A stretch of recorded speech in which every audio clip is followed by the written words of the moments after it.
Okay. I had one little topic I wanted to talk about.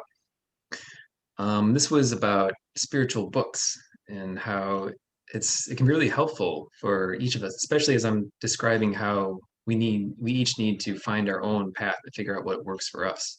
And so having a book, a spiritual book that you're reading kind of all the time can really help. So, I tend to have a book in my life that I'm working on every day.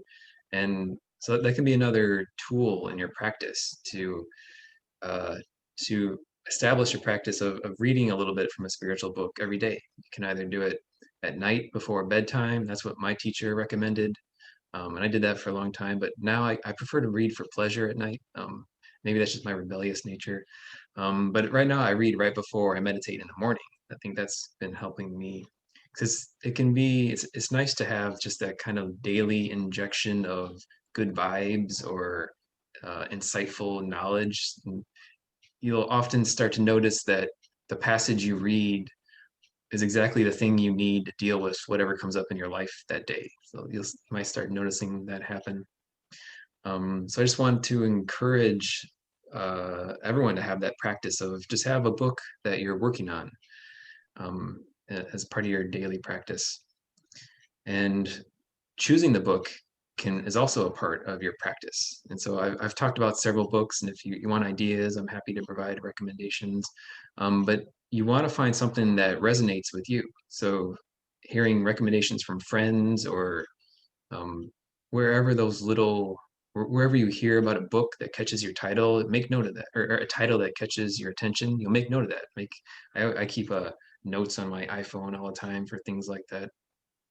And another good way to find a book is if there's any bookstores left near your neighborhood with a section of spiritual books, that can be a good place to go. Just go to a physical bookstore and browse the books that are there well, most sections have or most bookstores have some kind of section for like Eastern philosophy or that kind of thing, spirituality.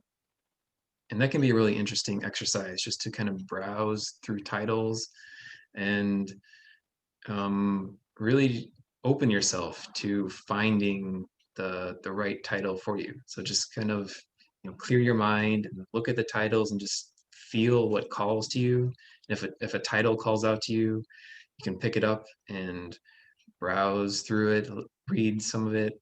It's a good idea to read some of the author's words. I mean, lots of these books will have some kind of foreword or prelude that's written by someone else about the book, and those are interesting, informative. But if you're trying to decide if it's a good book for you, you definitely want to get to the actual words of the author and start reading some of those and see if those words resonate with you. See if it's something that you think would be a good influence in your life. And just from personal experience, it's good to read a little bit at the beginning and then also kind of skim through it and just pick some passages in the middle and ending just to make sure it all kind of resonates with you. Because I've been disappointed sometimes where the introduction for a book will be really interesting, but then they get into the actual meat of it and it's like, oh, this doesn't really sound good to me. So that's just a little tip from personal experience. And so yeah, I just wanted to put a plug in for the idea of the importance of a spiritual book for this independent spiritual study that we're engaging on. The last add-on I'll make to your point about the books is there was a librarian who made a recommendation that if you're under 50 years, if you're under 50 years old, read the first 100 pages of a book. And if you don't love it, then you can give it up. But if you're 50 years or older, read the first 50 pages of the book. And then if you hate it, you can give it up because there's that many more books in the world to read. So you can also let yourself off the hook about finishing things. Oh, fascinating. Yeah. Right? Yeah. Never heard that before. So wait, so if you're under 50, read 100 pages, but if you're over 50, you can stop after Read 50. the first 50 and decide nope, onwards, I'm going to the next thing. Ah, And then it just kind of gives you permission to cut it where you're like, why am I putting myself through this? Because it's the worst when you're trying to read for pleasure or for knowledge and the book is just pissing you off.